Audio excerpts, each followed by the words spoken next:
Hello, and welcome to ARRI Publishing. In the following video, I'm going to show you how to convert your novel into an audiobook. You may ask, but why would I want to do that? I want people to read my book, not listen to me read it to them. Most authors feel that way, especially if you have no experience as a narrator. But it's important to consider the lack of time people have nowadays and the enormous amount of options they have to spend their free time. There are video games, binge watching, TV on iPhones, Facebook, Instagram, Pinterest. You get the picture. What many authors don't understand is that the publishing game has changed considerably since 2008. When the Great Recession hit in 2008, almost all of the major bookstores went out of business. Publishing companies, like almost all other businesses, had to cut back on staff, work with fewer resources, and only focus their attention on authors that could guarantee enough sales to cover costs. That meant publishing books by people who were already famous, who already had a brand. So, if you're serious about securing a publishing contract, you must get your book out to the widest audience possible. Here's where audiobooks come in. With today's music being what it is, many people are instead listening to audiobooks on their way to work. It's easy, convenient, and permits you to enjoy a novel while simply sitting in your car, waiting for your spouse, or when stuck in traffic. Let's address the fact that you have no skills as a narrator. I didn't either. In fact, I'm dyslexic, have an overbite, and a Bronx accent. And yes, there are many talented narrators capable of creating a separate voice for each and every character. I can't do that, and I doubt you can either. In addition, I have received many criticisms of my earliest audiobooks, but only regarding the poor quality of the recording and my lack of experience at narration. But almost all went on to say that they enjoyed the book and would download others, even though I wasn't as good as telling my stories as a pro narrator. But I'm getting better. Here's what you're going to need equipment-wise. A good computer, a WordPress website, the Camtasia Studio recording software, and a professional microphone. I use the Audio-Technica AT2020 USB with a stand. Note, I'm not attaching any links, so there's nothing in it for me financially. The reason it's important to purchase good equipment is because people have come to expect a quality recording, and cut-right recording equipment is going to make you sound amateurish. Once completed, you can upload your completed audiobook to acx.com. They are the division of Amazon that receives the audiobooks and forwards them to Audible. And I'll show you how to do that. But here's the thing. ACX is a wonderful company and their support staff is terrific. But if you write complex fiction consisting of several hundred pages like I do and upload it, you should note that Audible sets the price. And although you might be selling your Kindle book on Amazon for, say, $3.99 and your paperback for $12.95, there is a very good chance your audiobook could retail at $89.95. Audible audiobooks are not cheap. And a full pack of CDs of your novel could cost the buyer an arm and a leg. I have several of my books featured on Audible, but almost all are under 150 pages, are nonfiction, and take less than 2.5 hours to complete. They all sell for under $10 and do well. Keep that in mind when deciding how to market your audiobook. So, let's get started. I'll be using the Camtasia Studio software because that's what all the pros use. It's not that expensive and well worth it. What follows is a screen share of me actually recording a chapter of a novel, then editing it so you can see exactly how it's done. Okay, so let's get started. The first thing you're going to do once you set up your Camtasia Studio depends on what your needs are. For example, if you're going to record your audiobook, you would go to Tools, click here, go down to Voice Narration, click there. Now, what I usually do before I start recording is I go to the Audio Setup Wizard, only because you want to make sure everything you're using is going to be useful. The point being is that if you have the wrong volume, if you don't have things set up correctly, you could spend an hour narrating your book, and then when you go to produce it, discover that it's either too low or too loud or not set up properly. So, first thing you want to do is go down to your volume and make sure your volume is set up at the exact way you want it. Now, I have mine at 32. And that usually works pretty well for me. You may have a low voice and want it louder, or you may have a loud voice and want it lower. But usually what I'll do is I'll go to the audio setup wizard here, click on that, and I'll make sure that my microphone's correct because, you have a lot of options. See this? So you want to make sure they have the right microphone. You want to make sure that the microphone button is clicked and that it's setting up well. For example, so you go to next, and you want to auto adjust volume.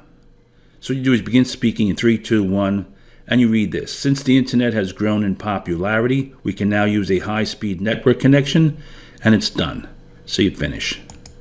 Now you see here, this is what I have a problem with. When you autocorrect it, sometimes it just makes it too loud, so I'll just back it up here just to make sure. Okay, now, if you're going to read your book, I suggest you make your Camtasia smaller, bring it over to the right, and then bring out your book. You're really playing catch-up ball with everyone else. All right, now I'm presently recording Whateverland, and what I'm going to do, get rid of this, is I'm going to zippity-doo-dah down to what I need to read, and I'm going to wait for this thing to catch up. Okay, now I'm presently at chapter 15 on my book, so what I'm going to do is I'm going to record a few lines, maybe a paragraph or two, then I'm going to stop the recording and start it up again once I'm finished. And then what I'll do is go back and edit it, and I'll show you how to edit and check your voice and make sure everything comes out right, okay? So what you do now is you hit the start recording button and then start recording. I'm going to say the chapter, then give it some time. Usually if you read the ACX rules and guidelines, it'll tell you exactly how much time to leave between announcing the chapter and going into the reading of the book. Since this is not going to go on ACX, I don't have to follow those rules, but if you intend to put your book on ACX and eventually onto Audible, you need to follow their rules exactly. They're very detail-oriented when it comes to what they want these audiobooks to sound like. So I'm going to start now. Here we go. Chapter 15. Chapter 15. This certainly didn't look like any of the other rest areas in Whateverland. They all had picnic areas with wooden tables and barbecue grills and swings and slides and volleyball nets. All the standard family outing pleasures. This rest area had rusted bulldozers, cranes, and backhoes. It didn't take long before I realized this wasn't a rest area, but instead the never-developed outer reaches of Whateverland. On my right were partially dismantled buildings, but not really buildings, more like abandoned housing projects with shoddy foundations and partially constructed walls. Covered in graffiti, they featured filthy language and poorly drawn images of penises, breasts, and buttocks. On the only fully constructed walls were the words, "Here, Lucas rules." "Here, Luke rules," with the letters done in calligraphy. I wondered if it was done by that same kid who was bullying Bosco. Suddenly the words burst into flames, but I assumed it was illusion brought by the reflection of the beam of light. So I pushed on. I made my way through the mud, muck, and gravel, determined to discover what that light was for. To my surprise, each step brought an increasing sense of depression and anxiety. Why does everything have to be so damn difficult, I asked myself as I forced my unwilling body onward. It was then that I noticed Bosco Obama III hadn't followed me. I wasn't worried, though. It was probably best that he had stayed behind. After his "that's so very sad" comment, this area with its dark aura of emptiness and worthlessness was no place for a youngster approaching the whirlwind of puberty. I'm going to stop here and complete it on my own, and then I'll show you how to edit it. Chapter 15. This certainly didn't look like any of the other rest areas in Whateverland. They all had picnic areas with wooden tables and barbecue grills and swings and slides and volleyball nets. All the standard family outing pleasures. This rest area had rusted bull. Now you hear that? That was a take where I took in a breath. So I'm going to make this a little bit larger so it's easier to correct. So you click on this ball here and move it to the right. And as you can see, it gives you more space and more chances to edit. So I'm going to back this up. Everland. They all had picnic areas with wooden tables and barbecue grills and swings and slides and volleyball nets. All the standard family outing pleasures. Now you see I took a breath there, so what I'm going to do is I'm going to silence that taking a breath, and you go here. Click. Get back to normal. Pleasures. This rest area had rusted bulldozers, cranes, and backhoes.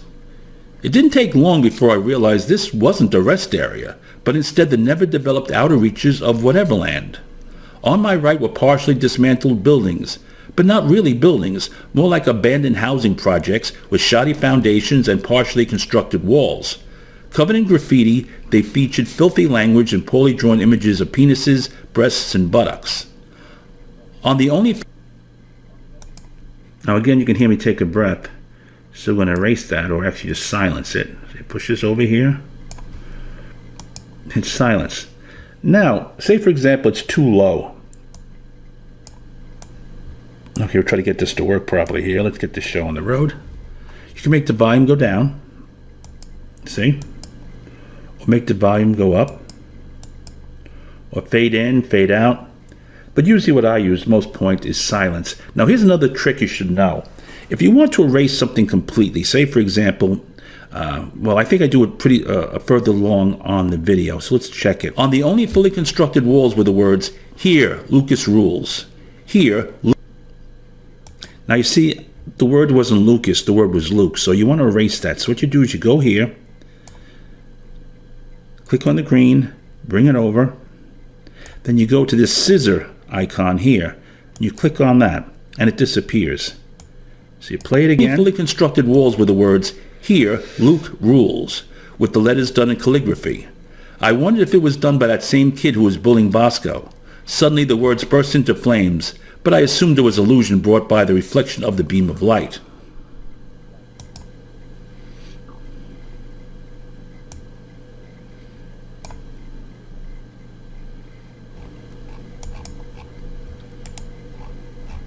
Now, you see what I'm doing here is I'm scrolling down. And while I'm scrolling down, it's making noise. So I'm going to erase all that. Again, I'm going to show you a different way to erase it, in fact. What we're going to do is do it like this. Sometimes you want to take out an entire piece. So you click on the line you're using. You go to the splitter, which is this icon here. Click on that. Then bring your cursor all the way over to this area. Click on your area again. Click on your splitter. Then you right click here, you'll see delete, and it's gone. So you just grab it here, press down on the left, and pull it in. So, the reflection of the beam of light. So I pushed on. I made my way through the muck. I made my way through the mud, muck. See that? Now I made another mistake, so I simply go back, click here. Now I can either lift it up or simply cut it. So I'm going to just cut it. There. So I pushed on. I made my way through the mud, muck, and gravel, determined to discover what that light was for. To my surprise, each step brought an increasing sense of depression and anxiety. Why does everything have to be so Another breath. So we're going to take that out. Hit silence.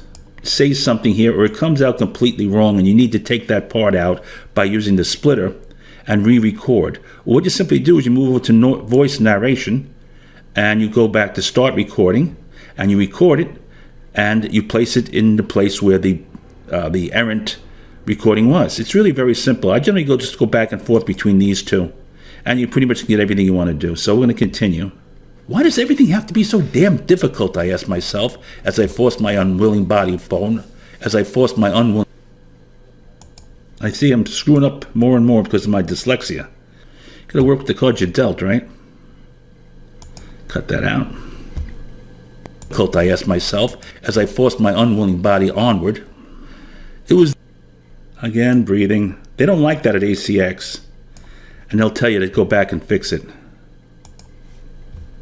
before they'll produce your audio book. It was then that I noticed Bosco Obama III hadn't followed me. I wasn't worried though. It was probably best that he had stayed behind. Again, take it out. It was probably best that he had stayed behind. After his "That's so very sad" comment.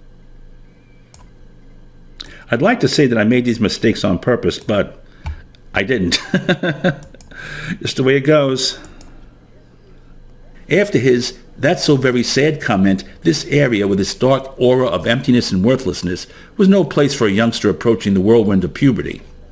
I'm going to stop here and complete it on my own, and then I'll show you how to edit it. Okay, now that it's done, we go to Produce and Share. Now you have an option to a lot of things here. I just simply go to Share to Google Drive.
Okay, now we're approaching the end.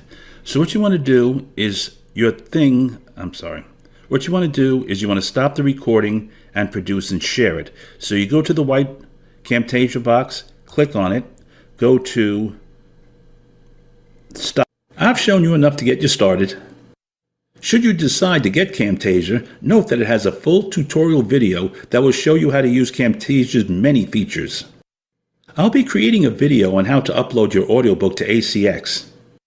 If you're interested, put your name and email address on the form below. Just so you know, I don't spam or sell emails. I'm a writer and don't have time for such nonsense.